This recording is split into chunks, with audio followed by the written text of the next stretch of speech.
saya korban pencurian. Ini adalah video curahan hati Nabila O'Brien, pemilik rumah makan Bibi Kelinci Kopitiam yang berada di kawasan Kemang, Jakarta Selatan, usai dijadikan tersangka oleh pihak Bareskrim Polri. Setelah mencurahkan kekecewaannya lewat media sosial, Jumat petang Nabila kembali menyampaikan kepada media massa. Menurut Nabila, persoalan ini bermula saat dua pengunjung diduga mengambil 14 produk makanan dan minuman di tempat usahanya tanpa membayar. Keduanya juga disebut masuk ke area dapur dan membentak karyawan yang sedang bekerja. Atas kejadian itu, Nabila melaporkan keduanya ke pihak kepolisian. Namun dalam perkembangannya, pihak yang dilaporkan justru melaporkan balik Nabila ke polisi. Setelah menjalani proses hukum selama 5 bulan, Nabila akhirnya ditetapkan sebagai tersangka oleh Bareskrim Polri. Ia mengaku telah bersikap kooperatif dan mengikuti setiap tahapan pemeriksaan. Untuk Bapak Z dan Ibu E, saya ingin bertanya langsung, di mana hati nurani kalian? Kalian datang ke tempat saya, mengambil 14 produk makanan dan minuman kami tanpa membayar sepeser pun. Tidak hanya itu, kalian menghina karyawan-karyawan saya, masuk ke area dapur saya, membentak dan mencaci maki karyawan saya yang sedang bekerja mencari nafkah. Tega sekali. Kalian justru melaporkan saya balik. Untuk apa?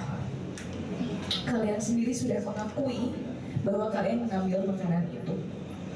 Namun sekarang kalian menuntut saya 1 miliar rupiah sampai 5 bulan lamanya. Indonesia inilah negara hukum, negara demokrasi. Kalau ditanya upaya hukum apa, semua akan kami upayakan untuk klien kami. Kita sudah bersurat kepada Wasidik untuk gelar perkara khusus. Saya harap Biro Wasidik dapat melihat ini dengan objektif. Sementara itu, Mabes Polri menegaskan, kasus yang melibatkan pemilik rumah makan Bibi Kelinci Kopitiam di Kemang, Jakarta Selatan merupakan 2 perkara berbeda yang ditangani di 2 kantor polisi yang berbeda. Truno Yudo menjelaskan perkara pertama adalah dugaan tindak pidana pencurian yang ditangani Polsek Mampang Perapatan.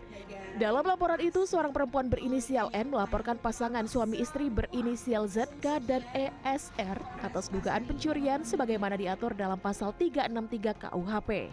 Adapun perkara kedua yang kini ditangani Bareskrim Polri berkaitan dengan pernyataan yang diunggah di media sosial.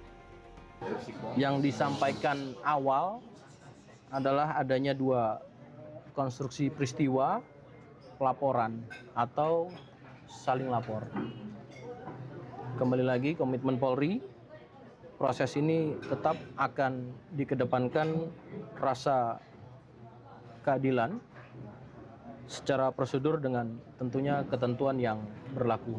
Sebelumnya, perkara ini bermula dari dugaan pengambilan 14 pesanan makanan dan minuman di rumah makan yang berlokasi di kawasan Kemang, Mampang Perapatan, Jakarta Selatan.